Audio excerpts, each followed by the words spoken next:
살고 있는 집터 또는 사무실, 명당 찾기가 쉽지가 않아요. 명당이다 싶어서 가보려면 누가 이미 샀고, 그리고 집값이나 건물값이 굉장히 비싸요. 그래서 이렇게 어려운 것보단 차라리 내가 살고 있는 집 또는 들어가서 살 집, 누구든지 뭐 벽지도 하고 가구도 들여오고 인테리어를 하잖아요.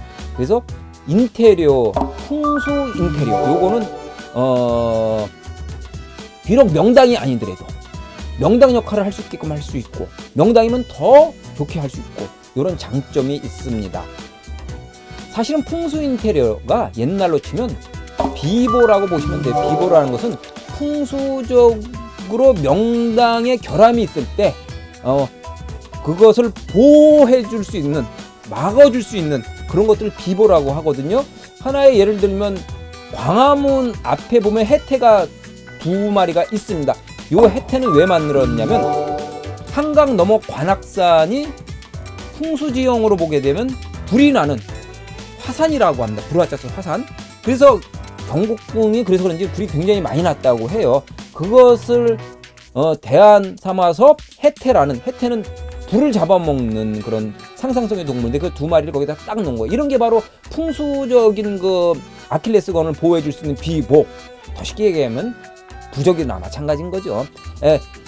사람들은 부적하면 또 나쁘게 보는데 안 그래요. 어떻게 쓰느냐에 따라 가지고 이걸 어떻게 반지 끼고 있는 거, 이것도 일종의 부적일 수 있고요. 귀걸이 하는 것도 부적일 수도 있고요. 나는 요 옷 입고 나가면 대인관계가 좋아져. 난 이것만 입으면, 빨간 팬티만 입으면 고수 접실 때 돈, 이런 것도 다 부적인 거예요. 그렇기 때문에 꼭 우리가 이 부적하면 뭐 색안경을 끼고 볼 필요는 없어요. 내 개인적인 관점인데, 어떤 큰 종교단체에서 하는 것들 중에서도, 물건 중에서도 그게 뭐 말만 다르지 부적의 관점에서 보면 부적일 수 있는 겁니다. 부적에 대해서 또 할 얘기가 참 많은데 이건 다음에, 부적 궁금하면 부적 얘기해 주세요 하고 구독하고 막 밑에 댓글 많이 해주면 여러분들이 알고 있는 부적 그 편견을 제가 확실히 깨드리겠습니다. 좋아요도 좀 눌러주세요. 좋아요 누르고 다른 사람한테 퍼도 막 날러. 자, 그럼 풍수 인테리어에 대해서 본격적으로 얘기를 하겠습니다. 풍수 인테리어 중에서 오늘은 집을 들어갈 때 가장 처음에 마주치게 되는 현관, 그리고 우리가 어쨌든 하루에 한두 번은 꼭 들어가는데, 집에서 화장실, 이 두 군데, 시작과 마지막이라고 할 수 있죠. 현관은 시작, 화장실은 내가 집에서 나오기 전에 마지막으로 화장하고 나오는데, 우리가 이 현관 딱 열고 들어가면 그 앞에 보면 신발이 어떤지 쫙 그냥 깔려가지고 2개, 3개 겹쳐져 있는 데 있어요. 이거 아니야. 이건 풍수적으로 굉장히 안 좋은 겁니다. 풍수적으로 좋으려면 그 현관에 딱 신는 하나, 메인으로 신는 하나씩만 딱 깨끗하게, 그리고 사람이 다니기 좋게 해놔야지, 신발이 막 첩첩이 쌓여있어갖고 쥐레가 돼갖고 어디를 밟을지 모르게 가면 들어갈 때 마음이 벌써 찜찜해. 굉장히 불편해. 그래서 신발은 신는 것만 넣고 딱 정리해라. 그리고 특히 겨울, 요즘은 뭐 겨울뿐만 아니라 봄, 여름, 가을, 겨울 여성분들이 부츠 많이 신는데, 부츠 제발 벗어 휙휙 던져놓으면 안 됩니다. 제발 그러지 마십시오. 다른 사람들이 왔다 갔다 할 때마다 그걸 걸려. 그럼 또 이게 불편해지는 겁니다. 사람이 왔다 갔다 할 때 불편하면, 신경 쓰이면 스트레스 받아요. 그리고 문을 열고 밖에서 바람이 쫙 들어가야 되는데, 그런 많은 신발과 높은 부츠에 걸려가지고 맑은 공기가 못 들어가요. 풍수는 바람, 좋은 바람을 안으로 계속 들어오고 나쁜 바람을 계속 바깥으로 내보내주면서 집안에 공기가 좋게 만들어주는, 그게 풍수거든요. 그래서 부츠 같은 거는 그렇게 해야 되는 거고, 신는 것만 빼놓고 과감하게 안 신는 건 다 버려라. 그렇게 하시면 되는 거고요. 그리고 현관문하고 중간에 뭐 주방이 바로 보이거나 아니면은 뭐 안방문이 바로 보이거나 화장실 문하고 바로 일직선으로 되어가지고 쫙 뚫려 있는 집이 있어요. 이거 아닙니다. 이거 아니에요. 왜냐면 현관문 딱 열면 바람은 막혀서 돌아서 가야 되고, 물도 막혀서 돌아서 가야 되는데, 일직선으로 안방까지 그냥 맞바람이 빵 쳐서 가면 말 그대로 푹 맞는 겁니다. 바람이 굉장히 중요한데, 바람을 맞는 거는 우리가 나중에 푹 맞는다 하죠. 중풍. 그거하고 똑같은 거, 굉장히 안 좋은 겁니다. 그런 집은 살지 마시고, 만약에 그런 집이면 다 방법이 있습니다. 왜? 이 관상가 TV는 항상 복과 흉을 놓고서 복 있는 거, 흉인 거 두 가지를 놓고 하는데, 흉은 그냥 흉에서 끝나지 않잖아요. 그럼 재미없잖아. 반드시 흉을 극복할 수 있는 방법을 얘기해 드리지 않습니까? 반드시 중문을 해라. 이게 포인트입니다.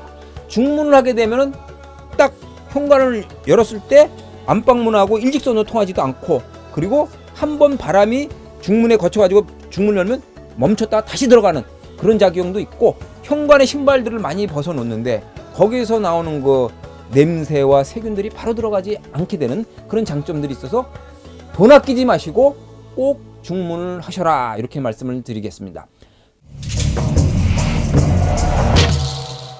다음에 화장실. 우리 이런 말 많이 합니다. 사람은 화장실 들어갈 때하고 화장실 나올 때하고 다르다. 우리 이PD님, 나하고 관상가 TV 하자고 할 때는 지금 이런데, 나중에 클릭수 뭐 많이 나오고 구독자 많이 나오면 또 이해타산 때문에 또 이제 생각이 바뀔 수 있어요.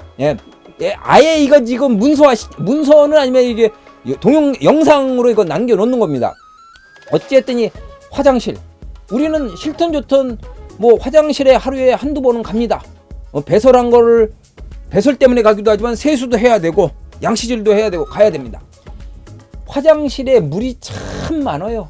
샤워기도 거기 있기 때문에 우리가 풍수, 말 그대로 물이 꼭 필요해, 사람 사는 데는. 근데 이 물 관리를 잘못하게 되면 습기가 생기고 세균이 생기게 됩니다. 그래서 화장실 굉장히 물이 많고 변이 있기 때문에, 세균도 많이 있기 때문에 물 관리를 잘 하시고 깨끗하게 하셔야 돼요. 그래서 그 화장실은 항상 이 청결하고 건조해야 되는데, 청결한 건 당연히 어떻게 건조하느냐. 사람들이 이것도 맨날 화장실 문 열어놔, 거의 열어놔. 그럼 화장실에 있는 거 세균이 거실 안방으로 다 들어오잖아요. 그건 닫고 전기세 아끼지 마시고 환풍기 틀어놓으세요. 환풍기는 꺼놓고 화장실 문 열어놓는 사람 그렇게 많아. 환풍기 켜놓고 화장실 문은 닫아놓으시고, 화장실도 바닥이 그렇게 미끄러워요. 그건 물기가 많아서 그런 거거든요. 물기를 좀 뽀송뽀송하게 해주고, 안 미끄러지는, 돈 아끼지 마시고 안 미끄러지는 스르파, 요게 꼭 필요합니다. 마지막으로 화장실에 수건들 많이 놔두시는데, 뭐 많이 필수 조건이죠, 화장실의 수건은. 그런데 써가지고 축축하게 젖어 있는 거 그대로 쓰는 사람이 있어. 젖은 거 널어놓지 마시고, 젖은 건 과감하게 내와서 말리시고, 마른 뽀송뽀송한 수건을 꼭 걸어두셔야 합니다. 자, 그리고 마지막으로 이거 굉장히 중요합니다. 화장실에 보면 꼭은 아닌데 대개 보면 1인 혼자 사는 아파트나 원룸이나 오피스텔이 아니고 가족이 살게 되어 있는 20평 이상의 아파트 또는 집, 빌라 뭐 이렇게 다 보면 꼭 욕조가 있어. 그런데 상당히 많은 분들이 욕조 안에 물을 받아놓고 써요. 이거 쥐약입니다. 물론 풍수는 물을 잘 다루는 거예요. 그리고 집에 물이 있어야지 되거든요. 그런데 풍수에서 이야기하는 물은 깨끗한 물, 흘러 들어왔다 흘러 나가는 물이 좋은 거지, 고인 물은 썩은 물이라서 굉장히 싫어합니다. 그거는 부와 건강이 아니고 부가 나가고 건강이 나가는 겁니다. 그래서 욕조에 물을 받아놓고 몇 날 며칠 동안 그거 받았으면 그동안 물은 썩고 먼지 안고, 그래서 불편하시더라도 화장실에 욕조에 물은 절대 받아놓고 쓰는 게 아니다. 자, 이렇게 해서 오늘 풍수 인테리어 1탄 현관과 화장실에 대해서 말씀드렸습니다. 다음은 실내 인테리어, 복을 불러오는 실내 인테리어 2탄 하겠습니다. 제목은 안 가르쳐줘. 좋아요도 좀 눌러주세요. 좋아요 누르고 다른 사람한테 퍼도 막 날러.